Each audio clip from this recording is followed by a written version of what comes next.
राष्ट्रपति द्रौपदी मुर्मू ने ओडिशा के बालासोर स्थित फकीर मोहन विश्वविद्यालय के दीक्षांत समारोह में भाग लिया और विश्वविद्यालय के नए सभागार का उद्घाटन किया। समारोह को संबोधित करते हुए राष्ट्रपति ने कहा कि समाज के सभी वर्गों की प्रगति, सुरक्षा और तकनीकी विकास ही देश की उन्नति को गति प्रदान करेगा। उन्होंने इस बात पर बल दिया कि देश के सभी विश्वविद्यालयों को इस दिशा में अपनी महत्वपूर्ण भूमिका निभानी है। उन्होंने कहा कि विश्वविद्यालयों का यह विशेष उत्तरदायित्व है कि वे समावेशी विकास, नवाचार और सामाजिक परिवर्तन के उत्प्रेरक के रूप में कार्य करें।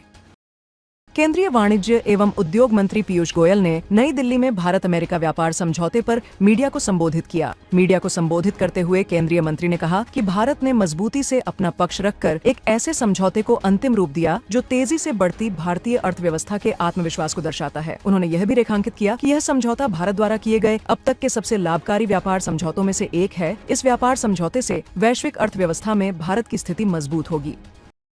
केंद्रीय विद्युत मंत्री मनोहर लाल ने नई दिल्ली में भूटान के ऊर्जा एवं प्राकृतिक संसाधन मंत्री के साथ मुलाकात कर भारत भूटान के बीच द्विपक्षीय ऊर्जा सहयोग को और अधिक मजबूत करने पर विचार विमर्श किया। बैठक के दौरान केंद्रीय मंत्री ने भूटान की ऊर्जा पहलुओं का समर्थन करने और आपसी संबंधों को और अधिक प्रगाढ़ बनाने की भारत की प्रतिबद्धता को दोहराया। उन्होंने कहा कि भूटान भारत का एक निकटतम और विश्वसनीय सहयोगी है तथा भारत इस ऊर्जा सहयोग को नई ऊंचाइयों पर ले जाने के लिए तत्पर है।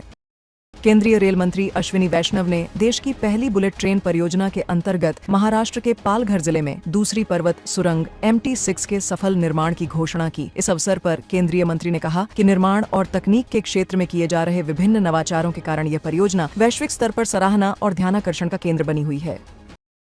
केंद्रीय युवा कार्यक्रम एवं खेल मंत्री डॉक्टर मनसुख मांडविया ने वर्चुअल माध्यम से 6 प्रमुख खेल अवसंरचना परियोजनाओं का शिलान्यास और 2 एथलीट सहायता सुविधाओं का उद्घाटन किया। इस अवसर पर उन्होंने कहा कि खेल सामग्री निर्माण के लिए 500 करोड़ रुपए आवंटित किए गए हैं, जिससे न केवल घरेलू विनिर्माण क्षमता मजबूत होगी बल्कि आत्मनिर्भर और वैश्विक स्तर पर प्रतिस्पर्धी खेल इकोसिस्टम के विकास को भी समर्थन मिलेगा। साथ ही उन्होंने कहा कि खेल अवसंरचना का यह विकास देश भर के एथलीटों को प्रेरित करेगा।